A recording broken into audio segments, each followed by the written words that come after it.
First, to the amazing story of a group of women known as the Amazons of Dahomey. That's not how they thought of themselves, of course, because they were the world's only documented female army. From about 1700 to 1900, they helped the West African kingdom of Dahomey, which is in present-day Republic of Benin, to become something of a regional powerhouse. For instance, they took on the Yoruba of the Oyo kingdom and defeated them. But after the French colonial conquest in 1900, their memory kind of disappeared and has been all but lost. Not many of them survived that French defeat. But now efforts are being made by historians and filmmakers to restore the legacy of the Amazons of Dahomey. Take a look at how their story inspired the fearsome all-female bodyguards in the movie Black Panther. They look pretty awesome, don't they? Well, for more on this, I'm joined now from Ottawa, Canada, by the Professor of African and African American Studies, Dr. Clyde Ledbetter. Thank you very much indeed, Dr. Ledbetter, for joining us. So as far as what has been documented, I mean, the Amazons of Dahomey were the only female fighting force in the world. Tell us more about them. I think the first thing is really important for us to look back at our history through our own cultural lenses.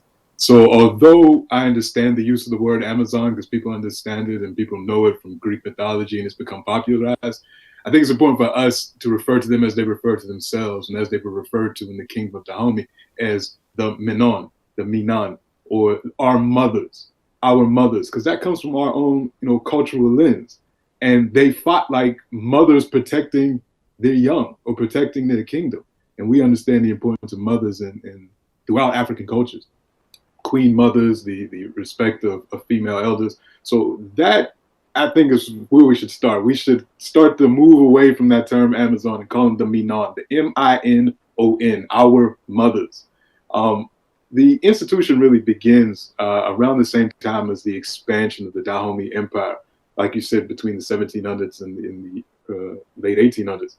And they were recruited from young women that as the kingdom expanded, and they would bring in other folks. This was a fawn dominant kingdom. They would bring in other folks, train these women. These women would become leaders in both the royal palaces as well as in the military. They'd be trained in firearms. They'd be trained in bladed weapons, bows and arrows, hand-to-hand combat, battle strategies, even things like spiritual warfare and medicinal practices to help folks that were injured. So they provided a wide range of military skills and tactics that led to the expansion of the Dahomey Empire during the time of the European initiated slave trade. Well, I mean, I have to say, Dr. Ledbetter, I mean, they sound absolutely fascinating, and I absolutely agree with you that they should be referred to in the term that the way that they referred to themselves, or they were referred to by the people where they were. The point, of course, is that we've got a global audience, and part of what we do in the media is to simplify things so everyone can understand it. But I mean, thank you for setting out a little bit about them very lucidly there. Their origins, of course, a little murky, because at the time, oral history was pretty much most of what there was in West Africa. But that oral history tells us that they started under a queen who had an entourage of all-female bodyguards, and that was probably around the period of the early 1700s. Is that right? Yes, sir. And then what you see is some of the early kings of Dahomey realized how powerful this force could be and formally incorporated into the army of Dahomey, and then also as a personal bodyguard of the later kings, all the way up into the last independent king, Ben Azin, and who abdicated in around 1894. It's very interesting when you talk about them becoming formalized. I understand that happened around the mid-1800s, and as you said, the Dahomey kingdom needed to outmuscle some of its rivals, so it started training women and incorporating them into the military, and that's how they became a formalized army. And I understand that there were an elite force of about 5,000 women. Yes, sir. And you can see their presence not only in the immediate region, but also, like I said, this was during the time of the European-initiated slave trade. You have examples of them, those that were captured, because many enslaved Africans were, prisoners of war. We have the example of Grand Toya, who was a Amazon, and like I said, these women were trained young, so she was probably captured as a teenager, taken to Haiti. While in Haiti, she becomes the surrogate mother of the future first leader of Haiti, Jean-Jacques Dessalines. And it's in a recent book that was published last year on her life, and this is her. She was the trainer of Dessalines. She was his mother. His mother died when he was young, and she was the midwife that birthed him and then essentially adopted him. She becomes a spiritual leader in the community, a medicinal leader in the community. She teaches military tactics. And when the Haitian Revolution sparks off 230 years ago, we just celebrated the 230th anniversary of the Bois Cayman ceremony that started the Haitian Revolution. She leads a group of guerrillas that are fighting in Haiti, that are fighting for freedom. And she joins up again with her surrogate son, Dessalines, toward the end of the revolution, and joins his army and continues to fight. And at this point, she's in her 50s and 60s. But that remembrance of freedom and that remembrance of the example of what she was trained as a young person as part of this elite fighting force comes to play in the Haitian example. We also see them when they battle the Abikota kingdom and the raids that they did and the surprise that the men that were fighting against them, because they often would start to fight in early dawn. They would make their way around whatever they were going to attack at night, set up camp, and then be ready to attack at dawn. So when the men at Abikota fought them and then realized later on after the battle was over that they had been fighting women, it made them fight even stronger. But that's also an interesting connection to the diaspora as well, because that first battle, large battle between the female forces at Dahomey and Abeokuta was in 1851. 7 years later, a descendant of Yoruba-speaking people that had been enslaved in the United States, whose parents had been enslaved in the United States, Martin Delaney, is looking for a place for African Americans to migrate to. And he makes an alliance with the king at Abeokuta. And part of the background of that alliance is, well, if we get these African Americans that are seeking freedom because the Civil War hadn't happened in the United States, then maybe they can provide some forces to help us with these women who are going to come back, which they did come back in 1864. So it's really interesting, all of these connections and throughout the diaspora from this fighting force. I have to say, listening to you, Dr. Ledbetter, I mean, it just sounded, you bring it alive. I mean, it's almost as if you were there. And I mean, I could listen to you all day because I'm a great fan of African history, as you clearly are yourself. But I mean, I suppose it's important to point out that Dahomey did have a standing male army. So the women were a large chunk of a properly organized fighting force. So this isn't a rabble or a gaggle who happened to be armed. I mean, they were well trained and were led by women commanders and could load muskets and swing blades and swords. And we've got about 40 seconds before we take a break. Yes, this is important. In fact, they were probably the most disciplined aspect of the army. They were the part of the army that would fight to the end, till the last woman was standing. In fact, when we talk about the fall of Dahomey to the French, part of that was because other sections of the army weren't as disciplined as the Minot. So when the French come, that's the force that they're most worried about is the Minot, because they know what they're capable of. I'll tell you So what. yes, We'll come back and we'll come back and talk about that French invasion. But the accounts beyond the oral history, the accounts from foreign explorers and so on, were just replete with how impressed they were by these women. But do stay with us. We'll come back to you in just a minute. You're watching the Arise interview. Plenty more still ahead as we continue our chat about the Amazons of Dahomey, the only all-female fighting force in the world. Stay with us.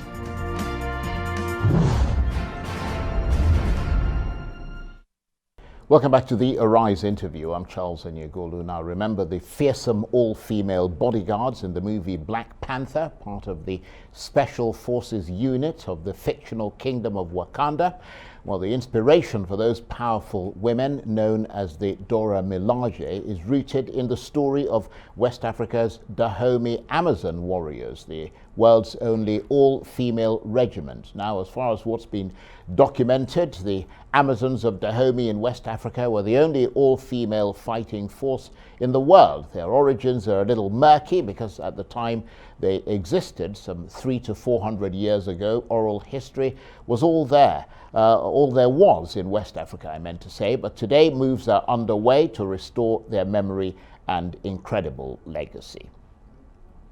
And the Professor of African and African American Studies, Dr. Clyde Ledbetter, is still with me from Ottawa, Canada. And I must remember to call them our mothers there, because, I mean, that's an important distinction, and I think a very crucial point that you made earlier in the chat. But thank you for staying with us. So something totally unique in the world, these all-fighting female soldiers being witnessed by many. But then the colonial era arrives and smashes the Kingdom of Dahomey. Presumably the women were involved in the colonialist wars as well. Yes, very much so. When the French were making their way, so the occupation of Benin goes from the south up. They start at the coast and they come up, and they are met with our mothers, or the Menon, the Dahomey Amazons, and they fight to the death. And in fact, in between the fighting on the coast and when they get further north, the last group that they meet are the 50 elite forces that are guarding the king, Benazine, and they fight as hard as possible until the king realizes that it's pretty much lost. But the interesting thing about that is, although this elite unit is unique in that there's so many female warriors, during this time throughout Africa, you have so many women acting in this position throughout different places, north, east, south, and west. In North Africa, in Algeria, when the French come to colonize Algeria in the early 1800s, you have a woman by the name of Lala Fatma Nsoma, who leads the resistance against the French in Algeria. In Ghana, of course, around the same time of the battles, the French battles in Dahomey, you have Ya Asantewaa in Ghana, who's leading the Ashanti resistance against the French.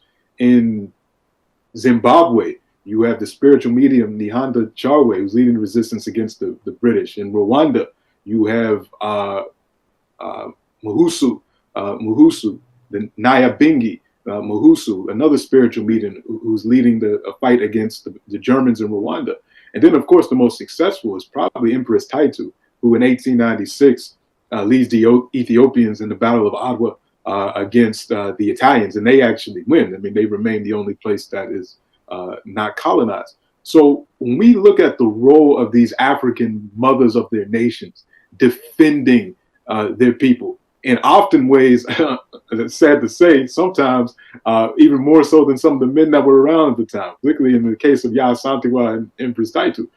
So their legacy is one that's shared among various women at the same time period between the 1880s and the 1920s. We even go to Amiga Talili Wamenza in Kenya, another African mother who went up to the British colonial authority in Kenya with a hen and some chicks.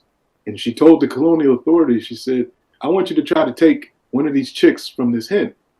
And he reached down and tried to take one of the chicks, and then the hen jumped up and scratched him and attacked him.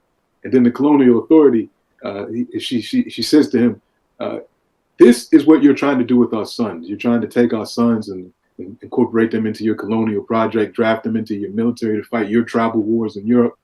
And we will protect our children the way that this hen protects its chicks. And the colonial authority then takes his gun and shoots the hen, and she jumps up and slaps the colonial authority off of his chest. So this is the spirit of African women, and the Kingdom of Dahomey was just smart enough to formalize and train and create this elite force that sustained the kingdom for 200 years. Only when the French were able to come in, use divide and conquer tactics. They're actually led by an African descendant commander named Alfred Dodds, who was born in Senegal. He's part African, part European. He was the commander of that expedition. But it goes to show that the spirit of African women, the spirit of resistance is strong in African women throughout the continent, but it's exemplified by our mothers in Dahomey. Absolutely, and brilliantly told by you there as well. But just returning to those mothers, the Amazons, as we anecdotally call them, from what I've read, out of the thousands who fought against the French, only about 50 or so survived, and they melted into a country that, of course, was completely transformed by colonialism. Yes, but the good thing about Benin, one of the great things that Benin does is it really values its cultural heritage and its history. So I think as the years go forward and as we share the story more and more, we'll start to see a more honoring of that, and not just an honoring in a superficial way, statues, streets named, that type of thing, but also bringing that spirit back into how we develop. Whether that's having more women as the officers in our militaries, encouraging women to get into things that are normally we think of reserved for men in terms of certain fields that some backwards people think are only reserved for men. That spirit of these mothers should imbue everything we do in terms of development throughout the African world. We have to encourage our daughters and our sisters and our women to follow that example. Because these are our defenders, and this is the model that we have coming from our own history. They're not mythical. These were real women who really fought. Going back to that example I talked of Grand Toya in Haiti, there's an account that she was almost captured by two men that the French had sent out to capture her. And then the two men that had come up, one was half dead and the other one barely made it back to his command, because she was able to take on two men at once based off of the training that she received as a teenager back in Dahomey. So these women were not to be trifled with. And if you've been raised by an African mother, you know African mothers aren't to be trifled with. So I think that's an important example for us to remember and honor any way that we can. No, you're absolutely right. I mean, I was certainly raised by an African woman, and I know what you're talking about. So out of the great disaster, let me call it that, of the arrival of the French, there were about 50 survivors. Have they been tracked down at all? Because, I mean, they were teenagers who fought in the war against France, I understand, around 1894, and some of them survived, from what I hear, you tell me if I'm wrong, until the 1970s. And I understand that there are historians who spoke to these women right before they died and gathered some first-hand accounts. We've got a minute or so. I believe that is true. Unfortunately, I have not been able to read those first-hand accounts. I'm actually relatively new to Canada, and I grew up in the States and things. So my first language is English, and my second was Spanish.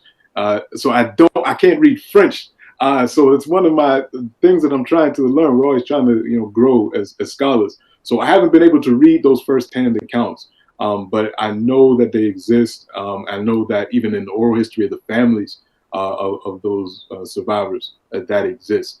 So I would love to look at that myself. I haven't had a chance to view it and see a translated version of it yet.